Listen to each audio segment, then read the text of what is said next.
Welcome to prominent facts. तो चलिए बिना देर किए शुरू करते हैं आज के फैक्ट्स। और आज के फैक्ट्स हैं इटली के बारे में।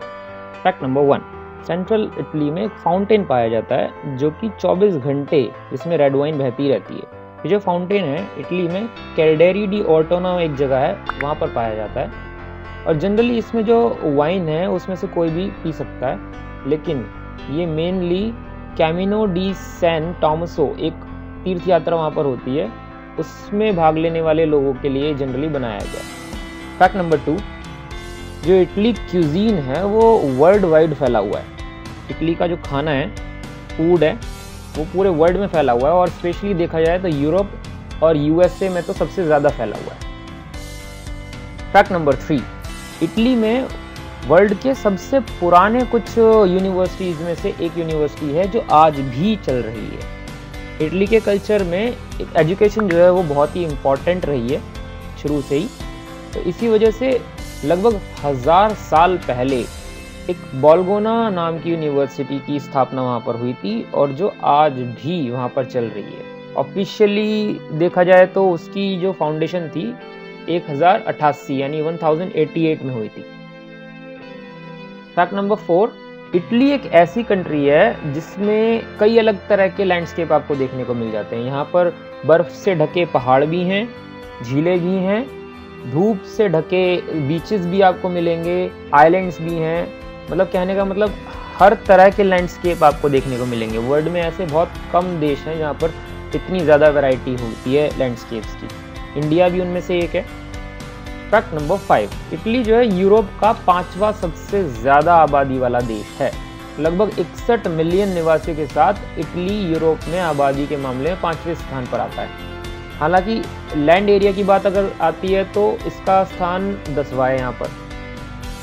फैक्ट नंबर 6, यहाँ 30% से ज़्यादा इटालियंस इंटरनेट उपयोग नहीं करते। हालांकि एक चीज़ कॉमन है वर्ल्ड वाइड और इटली में कि यहाँ पर भी मेनली वो लोग जिनकी एज ज़्यादा है, बुज़ुर्ग लोग, वो इंटरनेट यूज़ नहीं करते बाकी कंट्रीज़ की तरह। बट 30% एक काफ़ी बड़ा नंबर हो जाता है इस डिजिटल एरा में, क्योंकि बाकी कंट्रीज़ में भी काफ़ी सारे बुज़ुर्गों ने इंटरनेट का यूज़ शुरू कर दिया है, लेकिन इटली में आज भी 30% से ज़्यादा लोग इंटरनेट यूज़ नहीं करते। हालांकि यूथ की अगर बात करें तो वहाँ पर 92% अभी भी लोग हैं जो इंटरनेट यूज़ कर रहे हैं। फैक्ट नंबर 7, इटली में यूनेस्को की वर्ल्ड हेरिटेज साइट्स काफ़ी ज़्यादा हैं। 50 से ज़्यादा यूनेस्को की वर्ल्ड हेरिटेज साइट यहाँ पर हैं। हालांकि जिनमें से लोग काफ़ी कम को ही जानते हैं और सबसे ज़्यादा जिसमें फेमस है कोलोसियम। चलो और बात कर लेते हैं और ज़्यादा कुछ साइट्स की, जैसे Duomo di Milano, historic centre of Florence, leaning tower of Pisa, Pompeii, Verona शहर, वेनिस और डोलोमाइट्स। ये सब चीज़ें वहाँ पर यूनेस्को की वर्ल्ड हेरिटेज साइट्स में शामिल है। फैक्ट नंबर 8, घर के कामों में जेंडर गैप काफ़ी ज़्यादा है। यहाँ तक कि एक सर्वे से ये पता चला है कि इटली में महिलाएं जो हैं घरों के काम के दौरान पुरुषों की तुलना में प्रति सप्ताह 21 आवर्स ज़्यादा काम करती हैं। फैक्ट नंबर 9, इटली के कई सारे ब्रांड वर्ल्ड वाइड फेमस हैं। हम बहुत सारे ब्रांड्स को जानते हैं, प्रीमियम ब्रांड्स कहते हैं और यूज़ भी करते हैं कुछ लोगों की पॉकेट से बाहर हैं कुछ ब्रांड्स। तो जैसे मैं नाम लेना चाहूँगा Ferrari, Barilla, Gucci, Prada, Armani, Versace, Lamborghini, Fiat, Ducati, Nutella, ये सारे ब्रांड इटालियंस हैं। इतना तो हमें पता था कि ये फॉरेन ब्रांड्स हैं, बट ये सब इटालियन ब्रांड्स हैं। ये एक बहुत बड़ी बात है कि इटली में एक छोटी सी कंट्री है और वहाँ पर इतने सारे प्रीमियम ब्रांड्स हैं। फैक्ट नंबर 10, इटली जो है वर्ल्ड के टॉप वाइन प्रोड्यूसर्स में से एक है। टॉप प्रोड्यूसर इसलिए नहीं है क्योंकि स्पेन और इटली ये नंबर 1 के लिए लड़ते रहते हैं और कभी स्पेन आगे निकल जाता है तो कभी इटली। लेकिन इतना कंफर्म है कि इटली में वाइन की कभी कोई कमी नहीं होती। तो इटली में वाइन अलग अलग प्राइस रेंजेस में भी अवेलेबल है। फैक्ट नंबर 11, मिलानो को दुनिया की फैशन कैपिटल कहा जा सकता है। कई लोग तो दावा करते हैं कि मिलानो ही दुनिया की फैशन कैपिटल है, लेकिन उसे जो टक्कर देने वाली जो दूसरी सिटीज़ हैं, लंदन, न्यूयॉर्क और टोक्यो भी हैं। जहाँ पर काफ़ी ज़्यादा फैशन का कंपटीशन ऑलरेडी देखा जा सकता है। लेकिन इतना तो कंफर्म है कि मिलानो भी उनमें से एक है। इटालियंस जो मेनली स्टाइल और शानदार कपड़ों के लिए काफ़ी जाने जाते हैं। चलते हैं नेक्स्ट फैक्ट पर। फैक्ट नंबर 12, टमाटर इटली में 1540 के दशक तक पेश नहीं किया गया था।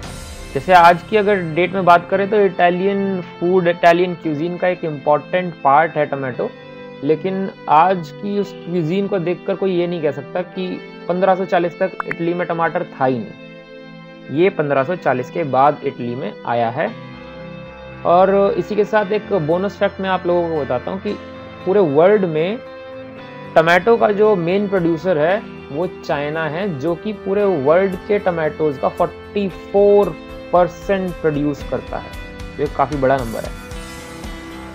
तो नेक्स्ट फैक्ट नंबर 13, इटली में हर साल 50 मिलियन से ज़्यादा टूरिस्ट आते हैं।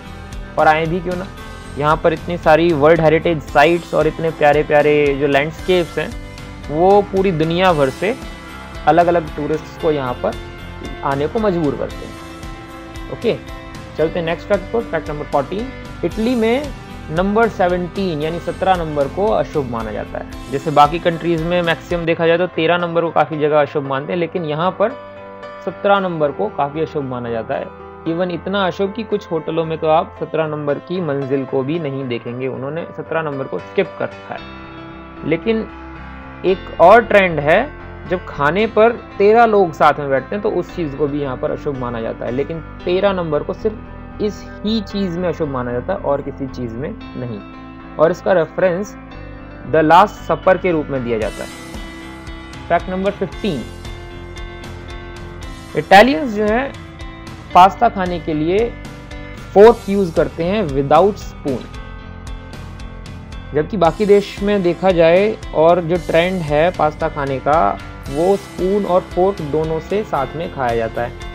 लेकिन इटली में कहीं भी आपको रेस्टोरेंट में चाहे किसी के घर में पास्ता खाने के लिए ओनली फोर्क मिलेगा, स्पून नहीं मिलेगी।